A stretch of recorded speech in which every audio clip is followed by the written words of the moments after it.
Hey guys, welcome to History Behind the Warrior, and today we're going to be talking about Dan Hibiki. Now Dan in fact has a rather rich lore, having it intertwined with many fan favourites in the series. Now when Dan was born, he would be the son of a mixed martial artist by the name of Go. Now as Dan was growing up, he was naturally drawn to his father's martial arts, training in mixed martial arts but not being as proficient in it as his father was, due to his cocky, arrogant attitude and his rather inflated ego. Now one day his father would get into a fight with a kickboxer by the name of Sagat, and during the scuffle, Go would in fact gouge out Sagat's eye. Sagat, engulfed by rage, would beat Go to death. Because of this, Dan would seek revenge against him, but with his father gone, he had no one to teach him. Dan would travel to many seminars and many temples to find a martial art that would suit his style, and eventually settled for Goken's dojo. He would train alongside Goken, Ryu, and Ken. Now due to his cowardice personality and his very vulgar attitude, he was seen as the weak link in the entire dojo, and one day he revealed the truth to Goken as to why he was learning Ansatsuken,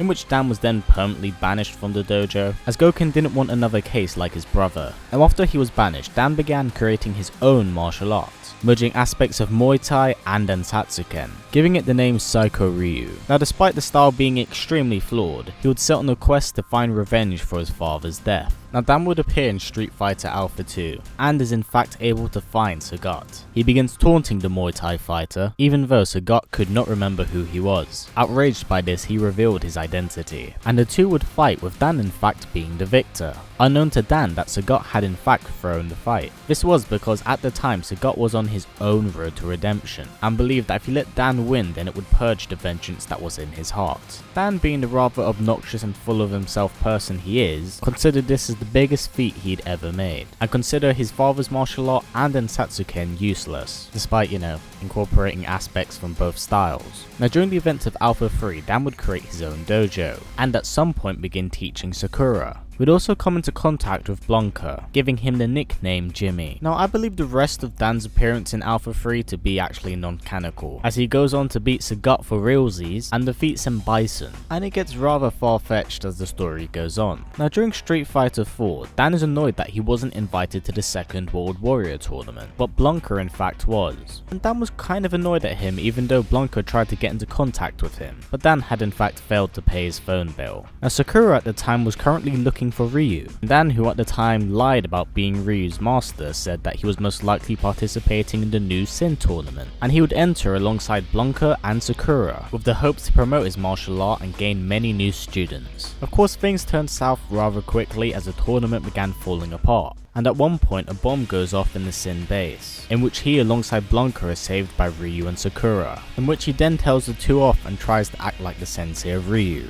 Now after the tournament, he'd broadcast a commercial advertising his dojo. However, on a day when everyone was supposed to enlist, no one was there, in which he then realized he screwed up really bad, as he didn't point out the address of the dojo. Now Dan makes very small cameos in Street Fighter 5, such as showing up as a message on Rashid's phone, and making a very small appearance in Alex's prologue story.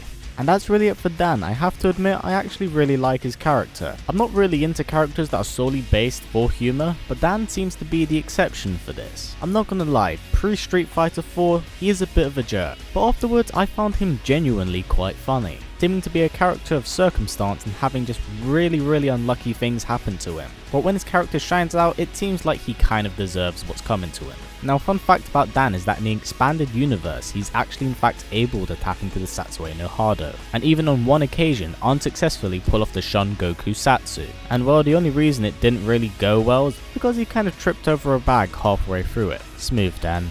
Real smooth. Now guys, please put in the comments below who you want me to talk about next week. And I guess whichever has the most thumbs up is going to be the character I'm going to decide to talk about. But yeah, that's kind of it guys. Now as always guys, please comment, like, subscribe and share this video with everyone you know. Please take care and I will see you all next time.